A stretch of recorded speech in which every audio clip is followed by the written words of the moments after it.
get into the first question. We're a few days away from bidding farewell to 2017. The Blazers are more than a third of the way through the season.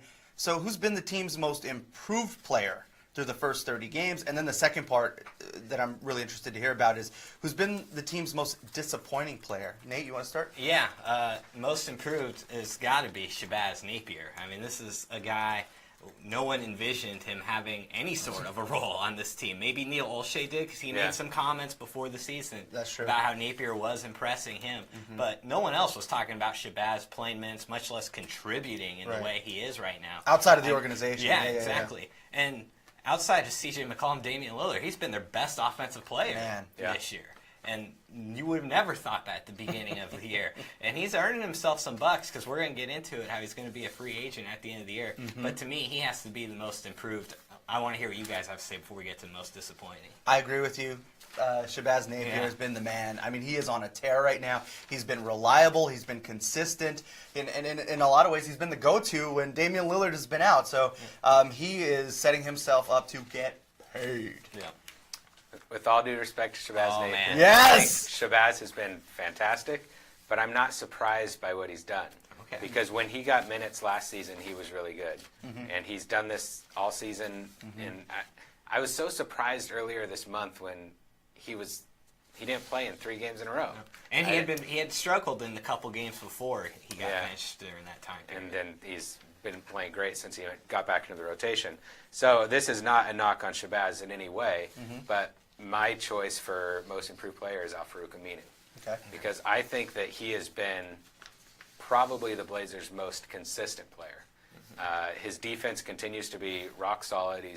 I still think he's the Blazers' best defensive player. He's everything to that defense. And on offense, he's shooting 44% on three-pointers. And last season he shot, 32%? And so when you can make that transition from just a good defensive player as an offensive liability to a true 3-and-D player, I don't know if he's going to, he was shooting above 50% earlier in the season, and that's not who he is. But if he can shoot above 40% for the entire season on three-pointers, and he's probably the Blazers' 3rd most valuable player, in my opinion, behind Damian Lillard and C.J. McCollum. When he's on the court right now, the Blazers score 108 points per 100 possessions. That's 6 points better than their season average. And that's, last season when they were ranked 11th in the league in offense, they averaged 107.7 points per 100 possessions. So when he's on the court, they're doing what they did last year on offense. And to just have him be not an offensive liability anymore, but an offensive strength for the team, to me, I think he's shown the most improvement. And he would have been who I went for a runner-up, but just for people who may disagree, what would you say to people who said, well, the Blazers had a winning record during that time he was hurt this year? That was arguably record-wise the best they've been all year. That's a great point. I think that what they've shown, even without him this season, is that their defensive improvement is not tied only to him. And I think last season you saw when he got hurt, their defense fell off a cliff. And this season they were able to maintain solid defensive work, one, because Yusuf Nurkic has been a good defender and a good presence in the middle. Damian Lillard's playing the best defense of his career, and it's not faint praise either. He's actually a good defender this year. And so I think they were able to maintain that defensive level, which allowed them to win some of those games. Plus, they were playing an easy schedule. Yeah, that's what I was going to say. There was a lot of Orlando magic mixed into that. It makes it a little easier. Yeah. All right, let's flip the script, guys. I mean, it's great to talk positive, but come on, man. We don't get to do this that much with this team. Come on. No, that's true. So, Nate, who's the most disappointing player so far this season for the Blazers? When I first saw the question from Jared, my instinct right away was just to put Yusuf Nurkic and just start spouting off some stuff. But then I actually thought about it for a second, and to me, it's Maurice Harkless because I know he played great against the Lakers, easily the best game he's played all year, and something the Blazers desperately need. They don't win that game without him. Absolutely. Yeah. But he's still this year, he's averaging 5.6 points per game, a year after he averaged 10 points per game. His shooting percentage last year, 50% overall, 35% from three. 42% this year overall, 28% from three.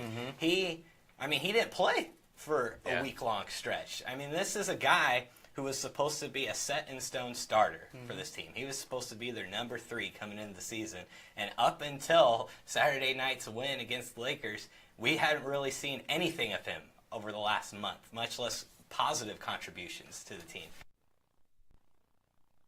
Lakers game will be the turnaround for his season this year, but think about this. When they were going to trade for Carmelo Anthony in the offseason, all those trade rumors come around, he was going to be the centerpiece of that deal. Yeah. And he was the piece the Knicks wanted back. And now, before the Lakers game, the Blazers weren't even playing him. Yeah. I mean, that's how far he's fallen off this year. And so to me, it's Maurice Harkless. It sounds like you were copying my answers. Yeah. Because I'm on the same page as you. When my initial instinct was to go with Yusuf Nurkic. Yeah. Like, I think I even wrote it down. Yeah. And I also thought even about C.J. McCollum. Yeah. The numbers there, I mean, they're pretty close from for just the overall numbers. But you're seeing just how much CJ's having to do to get there. Yeah. You were expecting more when Dame went down.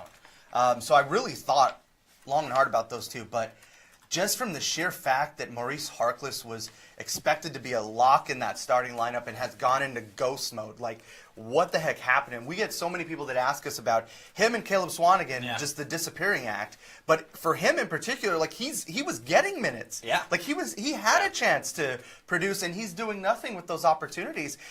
We talked a lot about just how effective he is defensively, and that's taken a step back. Offensively, 5 points a game? Yeah. Like, are you kidding me? The shooting percentage, like, every major statistical category that this dude is in has dropped from, last year. And it's not just a little drop. Yeah. It's big. Yeah, it's significant. And you're looking at, these numbers are starting to come closer and closer to the player that he was before he left before. And I'm like, man, this isn't good.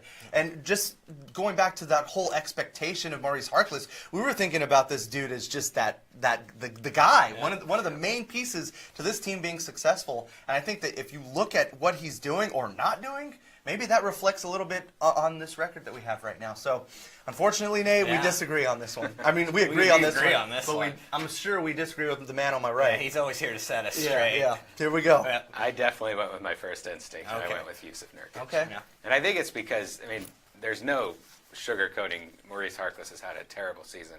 And outside of that Lakers game, And I you can't hope think that of maybe another that good moment. that Lakers game changes this whole dynamic, and maybe the switch goes on and he's back. Maybe. Maybe. We're not highly optimistic. I don't we're have not. a lot of confidence in that right now. Yeah. But the thing with Yusuf Nurkic is I think it's because of the expectations I had for him coming into the season based on what he'd done last year in Portland. And I think he's, other than defense, I'll give him some credit for his defense, but on every offensive scenario you can think of, I think that he has digressed. I think he's been much worse on offense this season than he was last year, and you started to see some of the things that Denver became frustrated with when he was there. Inability to protect the ball in the post, inability to finish in the post. It's all these things that we're watching Yusuf Nurkic do and just wondering what is wrong with him, and I'm starting to wonder if this is just who Yusuf Nurkic is, and if last season was just a nice flash with the Blazers, but this is who he is. And the problem I see with Yusuf Nurkic that makes him so disappointing to me is I think that he is the main reason for the Blazers offense struggling the way it has. Because he's second on the team in usage rating right now, which means that he takes up more possessions than anyone on the team other than Damian Lillard. And the problem with that is he's so inefficient. Yeah. He doesn't shoot the ball well, either from the field or the free throw line. He doesn't stretch the court because he doesn't shoot three-pointers, and he turns the ball over a lot. And when you have someone taking that many possessions and being that inefficient, it will torpedo your offense like that. And so, for me, I think that he's everything that's wrong with the Blazers' offense right now, and that's why, for me, he's been the most disappointing. Before the season, when we were doing, preseason award picks, just in the NBA in general, I believe Orlando and I both picked Yusuf Nurkic to win Most Improved Player. Yeah. And you're right. That's where we thought he would be. Yeah, exactly. I thought he would be closer to an 18-point, 10 to 12 rebound a night type guy. Yeah. And this year he's been, numbers-wise, they're pretty similar, but you're right. There's been a lack of efficiency this year that he had last year with the Blazers. And it is costing them key possessions. They've been in a lot of games decided by 5 points or less this year. I believe it's about 15 games decided by that margin. They have a losing record in those games. And so having him, maybe make a couple more baskets on the offensive end, maybe that's the difference, in the long run of that game. Maybe that is the difference between them winning and losing. And so you're right. Yusuf Nurkic has been extremely, I think, disappointing for most Blazers fans. And for those who said pay him before he becomes a free agent, this is why they didn't That's why do you it. don't. Yeah. Yeah. They wanted to see what he has to give him for the full season.